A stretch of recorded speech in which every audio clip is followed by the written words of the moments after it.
pirate bait, with their archers and swordsmen hidden, until a pirate galley comes alongside and grapples them to hold them tight, whilst the pirates board. Hopefully the pirates will do so. Board, I mean, thinking they are about to take an unarmed cargo cog, and will soon have the cog and its cargo and its crew as slaves to sell. Slaves taken by the Muslims are important to the Muslims' Grand Caliph, or whatever their Pope is calling himself these days, selling them as how he was getting the coins he was using to pay for his war in Spain against the Christians of Castile and Leon. Anyhow, that's what my brother Thomas says, and he's usually right, being as he's so well read and such. Pirate galleys are very much like ours. They tend to stay closer into shore, so they can take on water and run up into the local streams and harbours for shelter when there is a storm at sea. They also like to throw grappling irons onto innocent apparent cargo cogs such as ours, and swarm aboard to take the cogs as prizes and their sailors as slaves. When a pirate galley comes alongside and its crew begins to board, our cog sailors will throw their own grapples to hold the pirate galley even tighter so it can't get away. That's when our cog's real cargoes, an entire company of English archers and other fighting men, our marine archers, as we've come to sometimes call those of our men who've been learnt to fight both on land and on the sea, will charge out from the cog's deck castles and holds where they've been hiding, and sweep the surprised and outnumbered pirates into the sea. At least, that was one of the things my brother and I intended for our cogs to do on their return voyage to the Holy Land. If it works, and it certainly has in the past, we'll be able to take some pirate galleys as prizes, and add them to those we are already using to carry pilgrims to the Holy Land, and then use them again to rescue the pilgrims when they become refugees and are willing to pay to get away from the heathen Saracens. Our archer-carrying cogs are quite special.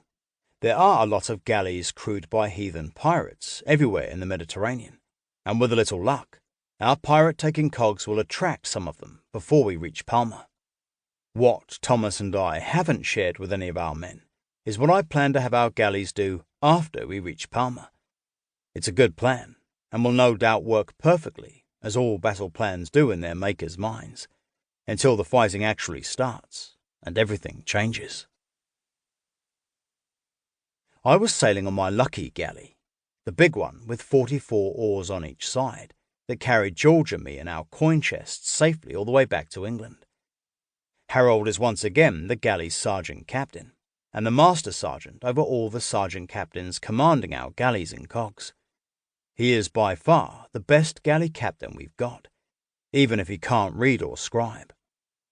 Young Peter, the fast-thinking archer from the battle at Launceston, is coming with me as my helper and fetcher. I was initially going to leave Peter at Launceston to be second to Martin, the veteran archer who is steady but slow. In the end, I changed my mind and left a defrocked Italian priest, Angelo Priestley, to assist Martin, who is Launceston's constable, because Martin doesn't know how to read, and Thomas likes to send scribed messages. Thomas found the ex-priest and vouched for his honesty and ability to scribe and sum. It was obviously something personal that got him thrown out of the church and caused him to run. Whatever it was, Thomas seemed quite sympathetic and willing to ignore it. Our Palma-bound galley and cogs will try to stick together for as long as possible by hanging night lanterns on our masts. It'll be good practice for what we're going to try to do after we leave Palma. Sooner or later, of course, we'll be separated when the lanterns are lost from sight, or the weather changes and drives us apart. Then each galley will sail to Palma on its own. Sooner came fairly quickly. We were pretty much able to stay together until we left Lisbon. But within hours of leaving Lisbon harbour, a big storm scattered us, and it was every galley and cog for itself, as we headed towards Gibraltar and the entrance to the Mediterranean, and the Moorish pirate galleys we hoped to meet. The seas were high, and the storm's gusting winds were blowing toward shore. That wasn't much of a problem for our galleys, because they can row to keep ourselves offshore. It was a big problem, however, for the cogs. Their crews had to constantly shift their sails about to keep from getting blown into the surf and rocks. What was a big problem for the galleys was the